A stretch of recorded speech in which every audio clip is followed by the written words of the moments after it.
movies. Beast, I am a huge Vijay star, and I love his movies because he's a great dancer, and I've always loved good dancing, and I have a soft spot always. So, one word about Vijay's dance.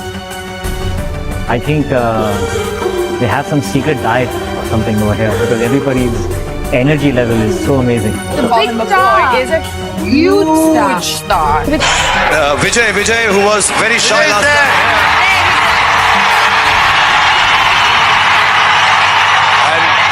I loved watching my co-actor Vijay, and he was one of the first few influences in my life. He had tremendous humility on set. Vijay's film, nobody has seen Pokru.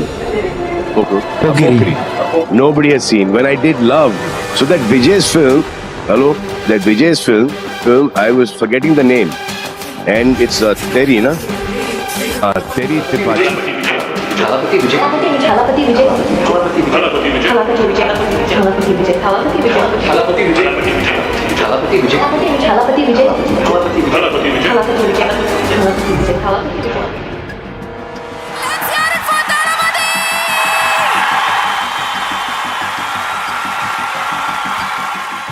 मुझे लगता है थलपति विजय की retirement वाली move उनके career को destroy भी कर सकती है। थलपति ऐसे टाइम पे हैं जब उनके पास काफी बड़ी बड़ी मूवीज हैं और काफी बड़ी बड़ी मूवी के सीक्वल्स भी हैं, और अगर थलपति ये सारी मूवी कर लेते हैं तो वो तमिल सिनेमा को पहली क्या दूसरी और तीसरी भी 1000 करोड़ वाली मूवी दे सकते हैं। नो डाउट थलपति ये सभी मूवी अगर कर लेते हैं तो वो पैन वर्ल्ड स्टार भी बन सकते हैं, और ये सभी मूवी करने के बाद कोई बड़ा डायरेक्टर लाइक SS राजामौली अपनी मूवी में थलपति को साइन भी कर लेगा तो कोई बड़ी बात नहीं होगी। थलपति ने काफी अच्छी मूवीज की है, लेकिन आज तक एक भी ऐसी मूवी नहीं की जिसके बाद पूरे इंडियन सिनेमा में खलबली मच गई हो। लाइक बाहुबली के बाद प्रभास, एनिमल के बाद रणबीर कपूर, छावा के बाद विक्की कौशल, KGF के बाद यश एंड पुष्पा के बाद अल्लू अर्जुन। इन सभी ने अपनी इन्हीं मूवीज के बाद पूरे इंडियन सिनेमा में खलबली मचा दी थी। लेकिन थलपति अगर मूवीज से रिटायरमेंट नहीं लेंगे तो वो काफी ऐसी मूवीज लेके आ सकते हैं जो इंडियन सिनेमा में खलबली मचाने का दम रखती है। थलपति मूवीज से रिटायरमेंट ले रहे हैं पॉलिटिक्स की वजह से, बट थलपति 2026 का इलेक्शन अगर हार जाते हैं तो चांसेस होंगे कि वो अपना मूवी करियर बचा सकें। लेकिन बाई चांस वो 2026 का इलेक्शन जीत गए तो बहुत कम चांसेस हो जाएंगे कि फिर थलपति अपना मूवी करियर बचा पाए। ना अब बताता हूँ कि थलपति विजय के अगेंस्ट पॉलिटिक्स में दो ऐसी पार्टीज हैं जो कंटिन्यूअसली 30 साल से इलेक्शन जीतती हुई आ रही हैं। उनके सामने थलपति कैसे जीत पाएंगे, और अगर थलपति इलेक्शन जीत जाते हैं तो कैसे उनका मूवी करियर डिस्ट्रॉय हो सकता है, और अगर इलेक्शन हार जाते हैं तो कैसे वो अपना मूवी करियर बचा पाएंगे। एंड थलपति की वो कौन सी मूवीज हैं जो 1000 करोड़ का कलेक्शन कर सकती हैं, एंड बड़े बड़े डायरेक्टर्स थलपति को अपनी मूवी में कब और कैसे साइन कर सकते हैं। थलपति की टीवी के पार्टी के अगेंस्ट AIADMK एंड DMK की पार्टी है जो लास्ट 30 ईयर से इलेक्शन जीतती हुई आ रही है, और प्रेजेंट में भी DMK पार्टी के MK स्टालिन CM है। कुछ टाइम पहले थलपति मुस्लिम के इफ्तार इवेंट में शामिल हुए थे ताकि थलपति को मुस्लिम सपोर्ट मिल सके। एंड थलपति लोअर कास्ट से बिलोंग करते हैं तो लोअर कास्ट को टारगेट भी कर रहे होंगे, बट DMK पार्टी का base he Muslim and lower caste का है। इसका मतलब जो थलपति का टारगेट है वो DMK पार्टी ने ऑलरेडी अचीव किया हुआ है। According to my research MK Stalin ने 2021 से 2025 तक काफी सही काम किया है, एंड प्रोबेबली पब्लिक भी खुश है उनसे एंड उनके काम से। अब ऐसे में थलपति 2026 में CM बनेंगे ये काफी मुश्किल हो जाता है, क्योंकि जो थलपति का टारगेट है वो ऑलरेडी किसी और से इम्प्रेस है और किसी और ने अचीव भी किया हुआ है विद पब्लिक पॉजिटिव रिस्पॉन्स। ऊपर से थलपति की पार्टी न्यू है और दैट्स व्हाई उनका 0% पॉलिटिकल एक्सपीरियंस भी है। लेकिन DMK एंड AIADMK के पास काफी पॉलिटिकल एक्सपीरियंस भी है। अब आप सबके दिमाग में एक क्वेश्चन आ रहा होगा कि थलपति के पास तो काफी फैन फॉलोइंग है, थलपति की फर्स्ट पॉलिटिकल कॉन्फ्रेंस में भी काफी क्राउड इकट्ठा हुआ था। देखो क्राउड इकट्ठा करना अलग है, लेकिन उस क्राउड को वोट्स में कन्वर्ट करना बहुत मुश्किल। उस क्राउड में काफी सारे लोग तो ऐसे भी होंगे जो सिर्फ थलपति को देखने आए होंगे, उनको मतलब भी नहीं होगा कि थलपति को वोट करना है या नहीं। एग्जांपल से समझते हैं, प्रवास की काफी ह्यूज फैन फॉलोइंग है एंड उनकी पब्लिक इमेज भी काफी क्लीन है। इट डजंट मीन कि वो नरेंद्र मोदी के अगेंस्ट खड़े होकर प्राइम मिनिस्टर बन जाएंगे, क्योंकि पब्लिक किसी को भी वोट तभी देती है जब उसको ये ट्रस्ट होता है कि वो इंसान उनके लिए कुछ करेगा। लेकिन फिर भी बाई चांस थलपति 2026 का इलेक्शन जीत जाते हैं तो ये श्योर हो जाएगा कि वो 5 साल तक मूवी बनाने की सोचेंगे भी नहीं। लेकिन पॉलिटिक्स में कभी कोई परमानेंट नहीं होता है। जैसे आज PM नरेंद्र मोदी है, आने वाले 10-20 सालों में नरेंद्र मोदी ही PM रहे, ये जरूरी तो नहीं, कोई ना कोई आके उनको रिप्लेस जरूर कर देगा। और जब तक थलपति को कोई रिप्लेस करेगा तब तक इंडियन सिनेमा काफी आगे जा चुका होगा। प्रोबेबली फ्यूचर में इंडियन सिनेमा की मूवीज का स्केल और भी ज्यादा ग्रैंड हो जाएगा और बिग डायरेक्टर्स का स्टाइल एंड विजन भी काफी चेंज हो जाएगा। एंड देन 5 से 10 साल बाद थलपति वापस से मूवी करने की सोच है तो फिर शायद ही उनको कोई बड़ा डायरेक्टर मूवी ऑफर करेगा, बिकॉज तब तक और एक्टर्स आ जाएंगे एंड कुछ ऐसे सुपरस्टार्स आ जाएंगे जिनकी मार्केट वैल्यू और ज्यादा बढ़ चुकी होगी, और फिर थलपति के साथ मूवी करने का कोई बड़ा डायरेक्टर शायद सोचे भी ना। पर थलपति 2026 का इलेक्शन हार जाते हैं तो उनपे कोई और चॉइस बचेगी नहीं मूवीज में वापस आने के लिए। एंड फिर थलपति अपनी मूवीज के सीक्वल्स भी कर सकते हैं, तमिल सिनेमा को पहली और दूसरी तीसरी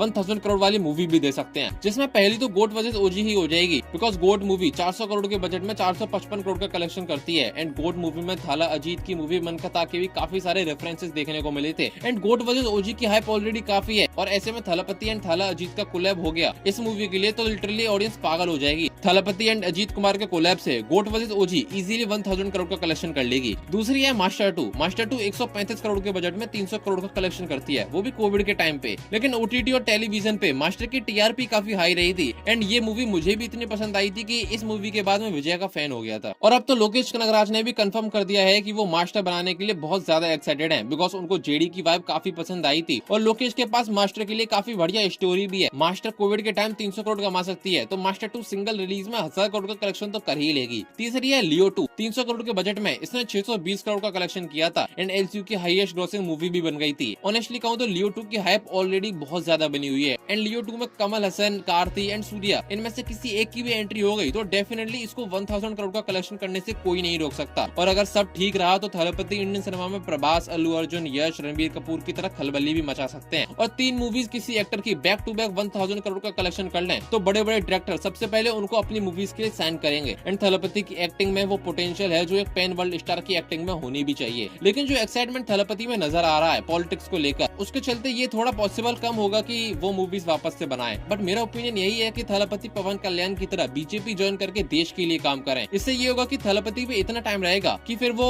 2 या 3 सालों में एटलीस्ट एक मूवी तो बना सके। एंड थलपति 2 से 3 सालों में एक मूवी लियो जैसी भी बनाएंगे तो ऑडियंस उसको भी 1000 करोड़ का कलेक्शन करा ही देगी, बिकॉज 2-3 सालों में ऑडियंस बहुत हाइप रहेगी थलपति की न्यू मूवी के लिए। तो मेरा मानना यही है कि थलपति पॉलिटिक्स में जाना चाहते हैं तो जाएं, बट मूवीज करना ना छोड़ें, वरना उनका मूवी करियर काफी डिस्ट्रॉय हो सकता है, बिकॉज पॉलिटिक्स कभी किसी के लिए परमानेंट नहीं रही। सारी बातें साइड में, मेरे जैसे डाई हार्ड फैन के लिए थलपति मूवी से रिटायरमेंट ना लें तो ज्यादा बेटर है। सो यार that was the video. I hope you guys like the video and don't forget to subscribe and share this video with your friends. और कमेंट में जरूर बताना कि थलपति को मूवी करनी चाहिए या पॉलिटिक्स में जाके मूवीज को गुड बाय करना चाहिए। मैं मिलता हूँ नेक्स्ट वीडियो में, तब तक के लिए जय श्री राम।